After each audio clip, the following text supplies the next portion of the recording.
Today on the Texas Tribune Weekend Insider, reporter Jay Root brings us an update from the Republican National Convention in Florida.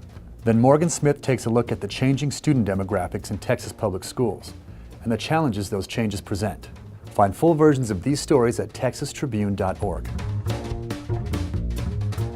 This is Jay Root from the Texas Tribune. I am in Wesley Chapel, Florida, which is actually 30 miles north of where the convention's being held in Tampa. That's where the Texas delegation has been sent. It feels like we've been sent to Siberia, which I guess is what happens when you're not a swing state. And when, I guess, your governor who ran for president didn't do so well and kind of got rough with the eventual nominee, Mitt Romney. Every day we go to breakfast, although it's actually not a breakfast because the party is so anxious to save money that they're not serving food, which has sparked a few complaints. So every day we have speakers that come. Ted Cruz has been there, and of course he is the rock star of the party right now. David Dewhurst, his opponent that he conquered in the Senate primary, has also spoken before the delegates, and he made some news by saying that he's going to run for re-election, or plans to, in 2014. And then over at the convention halls, the big event was the speech by Ted Cruz, primetime speech, the only Texan who really got a prominent speaking role. Certainly, as far as the delegation saw it, he lived up to the billing, seemed very comfortable on stage, and sort of struck the right balance between giving kind of an inspiring personal story and beating up on Barack Obama.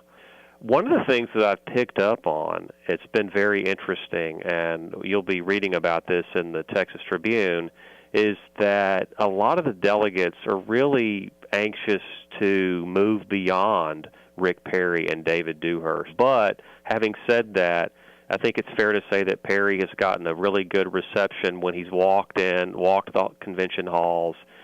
So people are still eager to meet him and be with him. I just sense that, particularly after Ted Cruz won the Senate nomination, he really got the grassroots pumped up, and people got a taste of that new blood, and they want more. They want to see fresh faces in the party.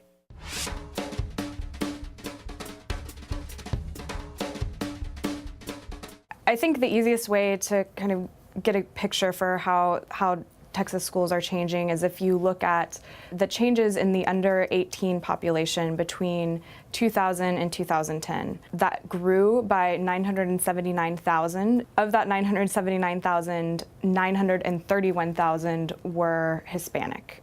The remainder were non-Hispanic African Americans, and the non-Hispanic white population actually dropped by 78,000. So when you look at that, and then you look at some of the academic performance and the achievement of the different demographic groups, you can kind of start to look at what we might need to be doing in our public schools to make sure that the next generation of Texans is successful in the workforce and in college.